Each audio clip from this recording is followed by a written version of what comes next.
former Congressman Robert Underwood, 9,300 votes.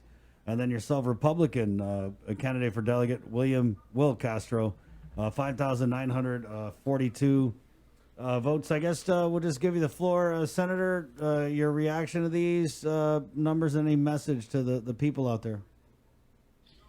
Thank you, Chris. I just woke up. I was so tired, so I was wondering if we won already. You might want to go back to sleep. Yeah, it's a nightmare. No, in all seriousness, I'm grateful to my family for their support. As you could hear it in my voice, you saw it out there in the trail.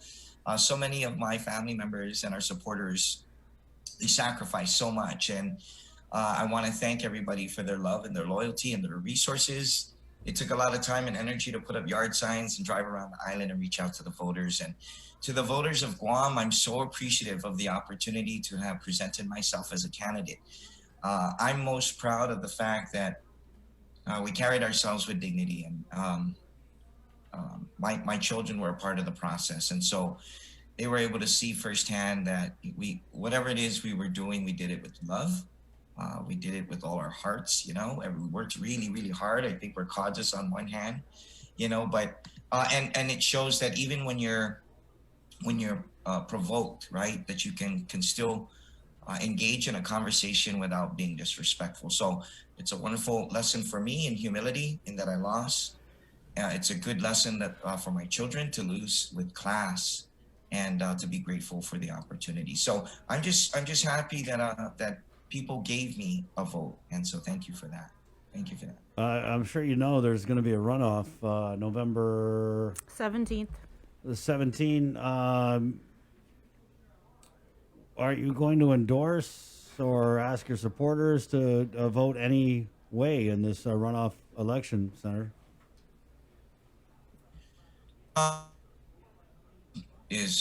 Think about everything that's happened. Obviously, I've come out and said that both Mr. St. Nicholas and Dr. Underwood have their strengths. So the short answer is not at this point. But I have a great relationship with Dr. Underwood. That's obvious. But I'm never going to discount the fact that Mr. St. Nicholas has his strengths as well. So in terms of me endorsing a runoff candidate, not just yet. I don't think I've unendorsed ourselves. So I got to let my team off gently, and then we can come talk about the future.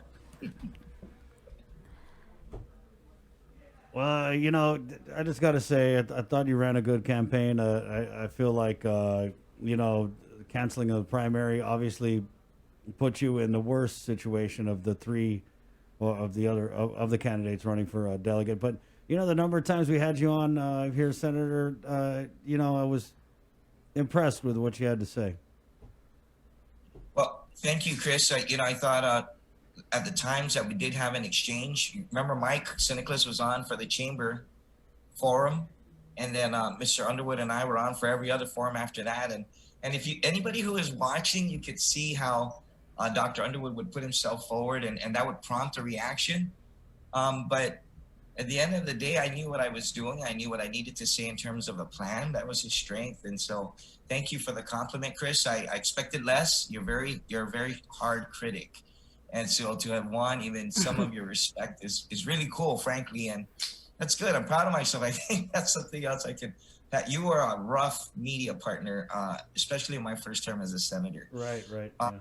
But the work that we put into the platform, take a look at this. I can no longer be embarrassed. I'm sure I can't lose any votes from this, but this is what my living room looks like, right? Because when we're asked, I'm sorry, you can't see the rest of it. When we're asked questions, there's so much material around me that it's impossible to have all of it in my head. And so I can't wait to get my house in order and thank our people, every single one of them. We have some great ideas, and I do plan on contributing them to whoever should represent us in Congress.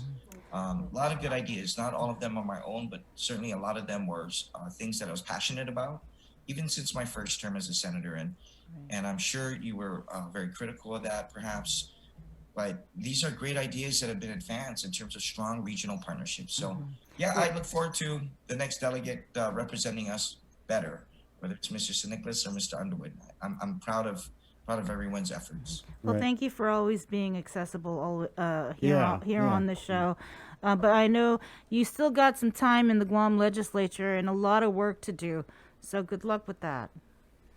Yeah, thank you. And I made some friends along the way, and I know the speaker's going on record to thank us for this bipartisan spirit. Make no mistake about it, I had differences of opinion with my colleagues, but I've always kept it professional.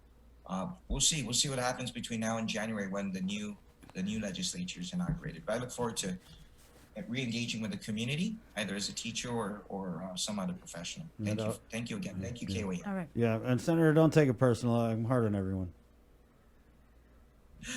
Chris, nothing personal. I put myself forward, and it's fair game. All is Right fair on. in love and war. Yeah. As long as it's above the belt, we're good. I got you. Okay, Senator, good luck. There you go, Senator Wil Castro. All We'll right, keep take care. we'll keep it in the KUAM